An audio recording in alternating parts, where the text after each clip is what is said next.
শেষ ঠিকানা যদি ৩.৫ হাত মাটি হয়, তাহলে কিসের এত ক্ষমতার দাপট, কিসের এত অহংকার? ভোর ৫টায় মৃত্যু, ৬টায় জানিয়ে দেওয়া হবে মাইকে। ৭টায় শেষ গোসল করানো হবে তোমাকে, ৯টায় তোমাকে সাদা কাপড় পরিয়ে সাজানো হবে নতুন সাজে। তখন তুমি লাশ। জোহর নামাজের পর তোমাকে বাড়ি থেকে বের করে নিয়ে যাওয়া হবে, সেই বাড়ি, তোমার নিজের বাড়ি বলে জানতা যেটাকে তুমি। সেই বাড়ি থেকেও তোমাকে বের করে নিয়ে যাওয়া হবে। ২টায় তোমার জানাজা, ২:৩০টায় তোমাকে শোয়ানো হবে কবরে। মাটি দিয়ে দেওয়া হবে তোমাকে। কেউ চলে আসবে, আবার কেউ তোমার জন্য দোয়া করবে। শেষ, সব শেষ হয়ে যাবে। এই তো জীবনের সব শেষ। এই ছোট্ট ক্ষণস্থায়ী জীবন, তাহলে কিসের এত আয়োজন? এই তো জীবনের শেষ, কিসের এত অহংকার? ক্ষমতা কারোর জন্য চিরস্থায়ী নয়, ক্ষমতা কিন্তু ক্ষণস্থায়ী। অন্যায়ভাবে কাউকে ঠকালে একদিন নিজেকেও ঠকতে হবে।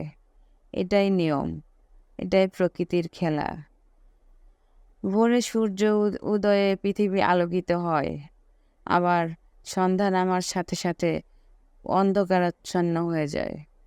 পুরো পৃথিবী ঢেকে যায় অন্ধকারে। ওই নির্মম, কবে, কখন, কোথায়, কিভাবে কার উপর আঘাত হানে তা কেউ বলতে পারে না। কেউ জানে না কখন কার সাথে কি হবে, কে কখন কোথায় থাকবে, কে কোথা থেকে কখন চলে যাবে। সকালে তুমি রাজা, হয়তো বিকেলেই তুমি হয়ে যাবে রাস্তার ভিখারি। এটাই তো জীবন, এটাই তো বাস্তবতা। তাহলে এই ক্ষণস্থায়ী জীবন নিয়ে কেন এত অহংকার তোমার? কে বলতে পারবে তুমি কখন এই পৃথিবী থেকে চলে যাবে? কেউ বলতে পারবে না। তাই অহংকারী না হয়ে সহনশীল হও, মানুষকে ক্ষমা করতে শেখো, ধৈর্যশীল হও। প্রতিশোধ নিতে চেও না, সেটা ভুল, ভুলের রাস্তা। সঠিক রাস্তায় এসো, আল্লাহর পথে চলো। ক্ষণস্থায়ী জীবনে কেউ কারণ না। দিনের পথে আসো, রবের দিকে আসো, কারণ দিন শেষে শেষ ঠিকানা সেই ৩.৫ হাত কবর। ধন্যবাদ সবাইকে। আসসালামু আলাইকুম।